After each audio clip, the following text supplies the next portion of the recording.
Thank you all for coming, and thank you all for staying till the end of this conference, which really, I think, from year to year, we go from strength to strength. And I don't know about you, but I just thought that the day's remarks by everybody have just been extraordinary. And I know it's been enlightening for me, and I hope you've enjoyed it as much as I. I don't want to belabor how wonderful it is, but I think one of the things that really is inspiring about the conference that we had today is that it shows just how extraordinary Israel is and what a strong and vibrant and really miraculous country it is 69 years after its founding, which came, of course, 3 years after May 7th, 1944, when Germany surrendered to the Allies, 45. And so we really see what happened to the Jewish people in Israel and how extraordinary the accomplishments of all the people who have built this country and continue to build this country today really are and have been, and how important they are not only for the Jewish people but really for the entire world. Rather than talking about how great everything is, I want to turn my attention, as is my wont, to things that aren't doing as well. I consider it to be my position, my job to challenge my readers, to challenge you, to challenge the Jewish people and our allies to do better. We can do more. And one of the ways that we could do more, for instance, would be to have Grace Meng to be elected the chairwoman of the DNC.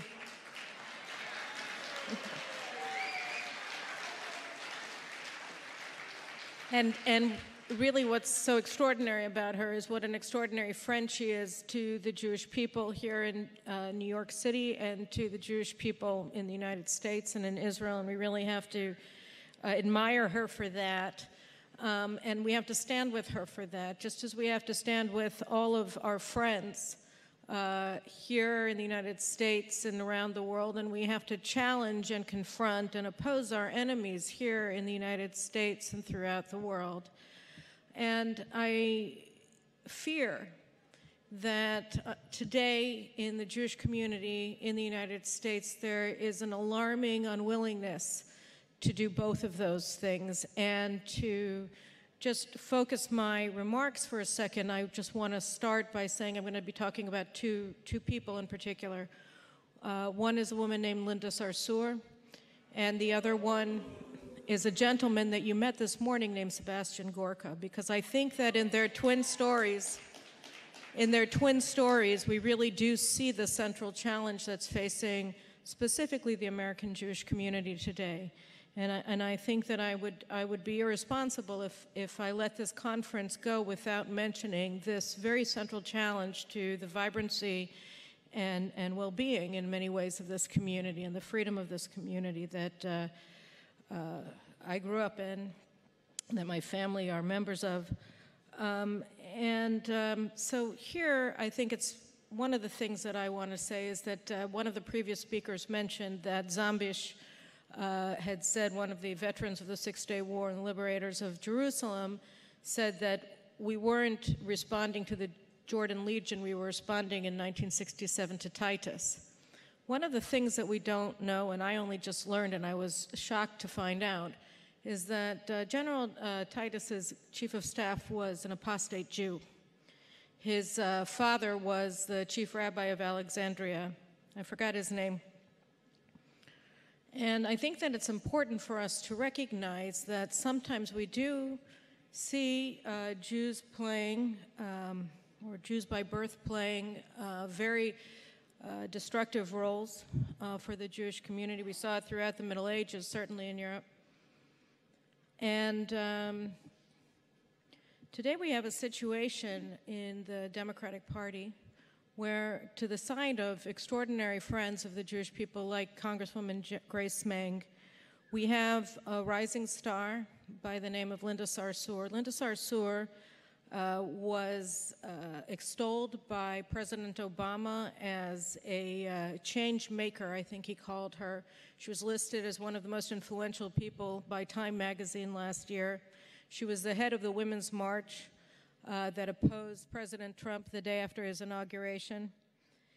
And not to put too fine a point on it, but she's an anti-Semite.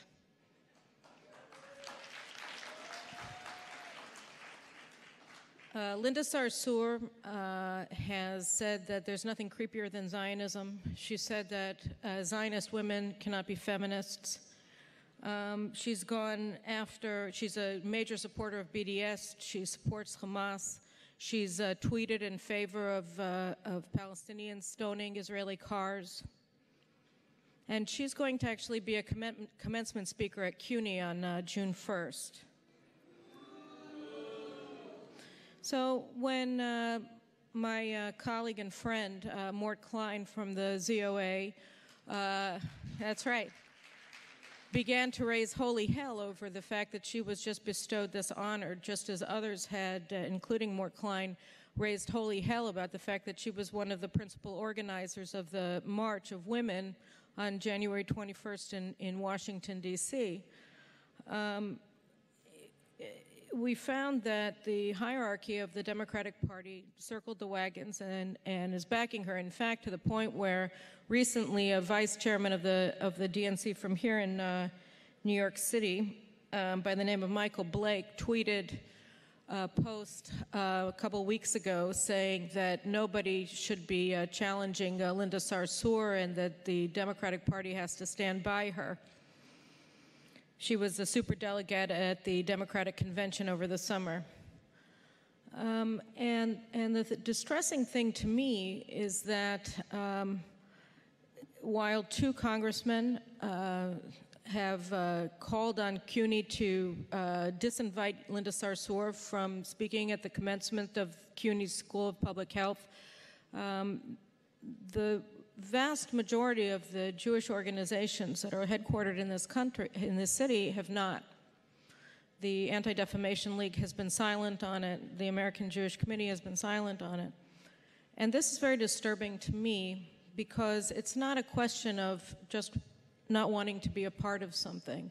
You see here a woman who really is a bigot towards Jews, towards Jewish Americans, who supports BDS, which really is about making it impossible for Jewish Americans on college campuses and other places to freely express their support for Israel and their identification with Zionism, the Jewish National Liberation Movement. And she's being upheld, and she's being honored. She's being extolled as a role model for graduates of CUNY's Graduate School of Public Health because she's going to be speaking at their commencement ceremony.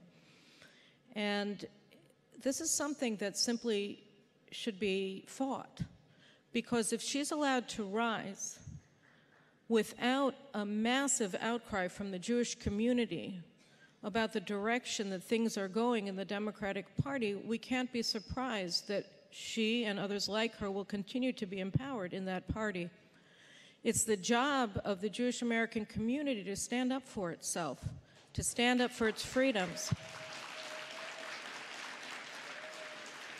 and to speak truth to the institutions that they're most identified with, including the Democratic Party, and say, this is our home as Americans, and we're not at home in a party that empowers anti-Semites like Linda Sarsour.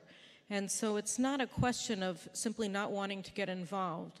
It's a question of complicity with the rise of forces that are bigoted towards the American Jewish community. And I truly believe that this is something that just isn't right and has to be changed very quickly.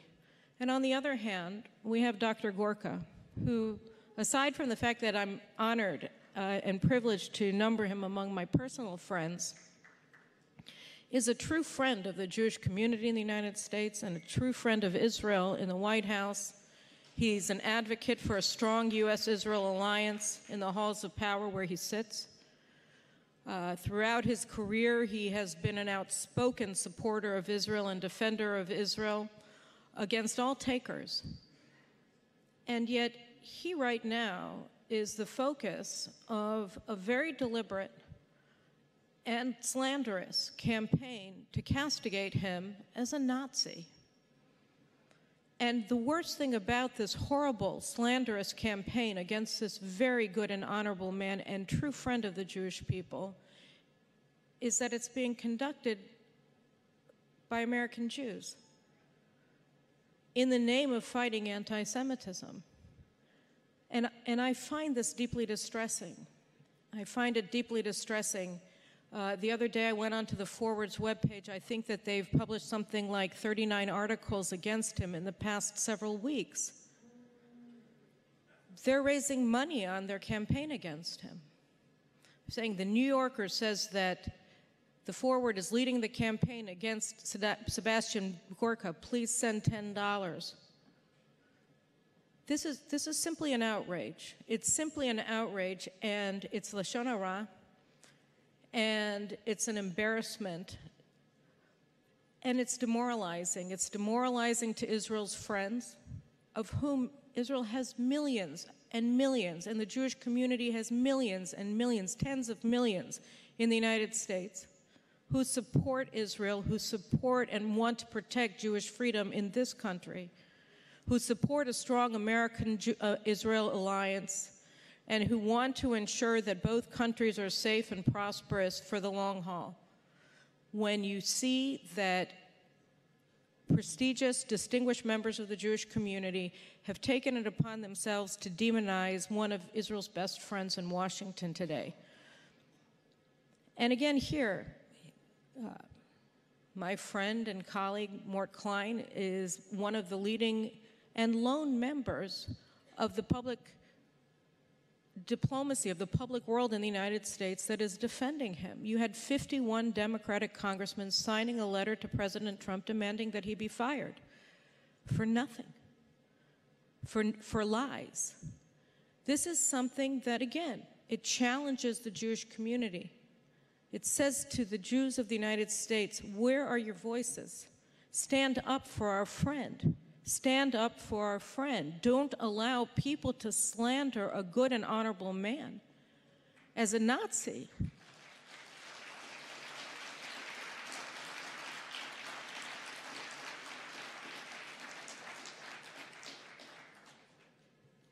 I think it's important to understand that this is a precarious situation. You guys know, you live here in New York City, that there's a tremendous amount of rage in this country. There's a great division in this country about a lot of things, and the Trump presidency is a gift, I believe, to the American people. It's certainly a gift to Israel. But whatever you may think of Donald Trump's presidency, whether you like it or you dislike it, you understand that he was elected president of the United States, and he has the right and the duty to lead this country for the next 4 years. And for the benefit of the United States of America, all Americans of goodwill should hope that he succeeds in that mission. One of the ways that we have to work to ensure that he is successful both for the betterment of the United States of America and for Israel and for the entire free world is to ensure that the Jewish community is able to get it right, is able to understand that while it's true that the vast majority of the Jewish community in the United States is not supportive of the Republican Party or of the Republican president now sitting in the White House, that they have to stand by truth. They cannot castigate people and demonize people who are true friends of the Jewish people. They cannot be silent when other people are doing that. They cannot simply say, well, you know, it's just maybe there's something to it, and you have to check it out, like Rabbi Billet of Young Israel did in the 5 Towns when he wrote an article over the weekend before Shabbat, obviously published in Allgemeiner, where he set out, chapter and verse, all of the lies that are at the heart and soul and details of the slander of Sebastian Gorka.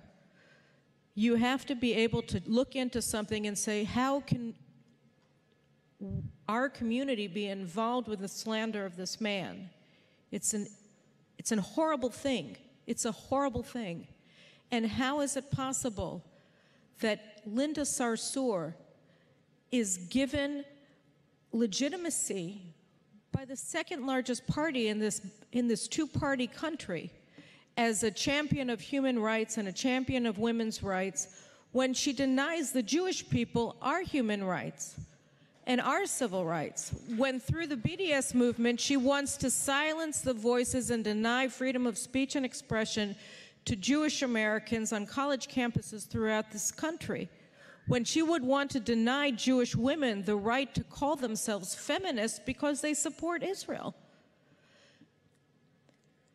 We have a lot to celebrate today. We have a lot to celebrate as Jews, and you saw so many of the reasons for it today throughout this conference.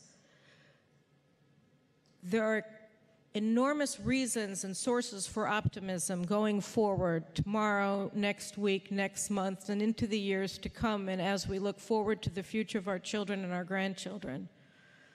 But in order to ensure that the promise that we see today in so many different spheres that we heard so much about throughout this really thrilling conference, we have to ensure that we get the basics right.